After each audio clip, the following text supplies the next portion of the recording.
My name is Camryn Franklin, and remember, it's okay not to be okay. Mental health to me is the health of your mindset, where you are in life, like just your overall thinking. You feel me? Like sometimes you're not always gonna have the most positive thoughts. Sometimes, you're not always gonna feel the best. And mental health is basically like physical health, If you're not good up here, then you're not gonna be good anywhere else. My current state of mind is just going through the motions. I wouldn't say I'm necessarily sad, and I wouldn't say I'm necessarily very happy. I'm just here living in the moment. So for me, usually if I'm dealing with stress, I like to take a nap. Just to have a little bit of time to myself. I've also been getting into meditation and journaling, just like putting the focus back on myself and, releasing all of those emotions that I have built up like in my journal, or, I do little venting sessions in the car. I record myself. I send myself text messages, like whatever it is to like get that stress off me is what I do. I wouldn't say it's been like a lot of pressure when it comes to like being a college student. For me, like the work has always come easily. So it's been more so like, I guess like the social aspect of, trying to find who I am as a person, dealing with, the daily shenanigans of, being a college student minus like the workload. So, I feel like I've handled it pretty well. Mental health is very important to me. It's something that I've been advocating since I was 17. It's something that I'm going to continuously advocate for, especially because like mental health in the Black community is not talked about as much as it should be. So I want to be that person to like not make this such a taboo subject, As a college student, I'm not gonna hold you, my mental health has been crap, but it didn't really start until like 2020 when the pandemic hit.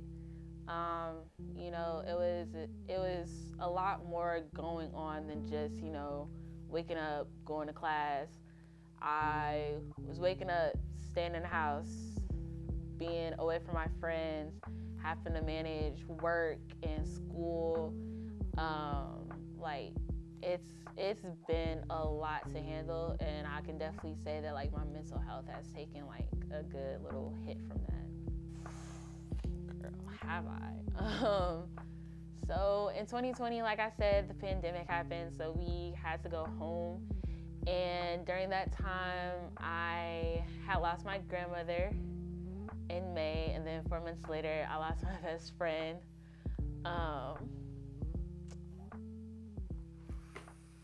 Here we go.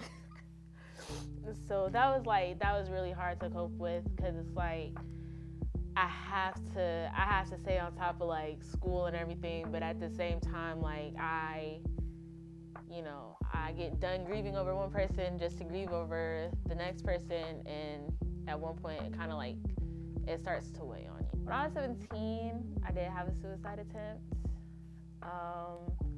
and the last time I really thought about suicide was a few weeks ago, and also in 2020 after my best friend had passed away. So when I'm in a depressive state of mind, I allow myself to feel all of my emotions. I'm very good at trying to suppress everything and put on this brave face that like everything is okay when everything is not. So just being able to feel all of those feelings. I also like to hang out with my friends, and like I said before, I like to journal. It's like when I'm journaling, in a way, I am my own therapist at that point. Like I can just sit and write, and all of those emotions that I'm feeling, I can just get them out in that one little, notebook. I definitely have thought about seeing a therapist. The only issue is, one, finding an affordable therapist, and two, finding a Black therapist, especially for me, just because I feel like I would connect more with having a Black therapist, because there's a deeper level of trauma I feel like they could help me with, because they look like me, and they 9 times out of 10 go through the same things as me, and plus, like, the resources, me personally, I don't feel like the school gives us enough resources to get the help that we need as far as therapists. So I would say, one, you are not by yourself, and it's not something that you should feel ashamed of, and it's not something that just affects one group of people. It affects everyone at some point in time. If you are really going through something, talk to somebody. It doesn't have to, be a professional. It can be a friend. It can be just a teacher that you trust, but definitely make sure that you are talking to someone, and like don't try and carry like that heavy load by yourself, because the heavier it gets, the harder it is to carry it alone.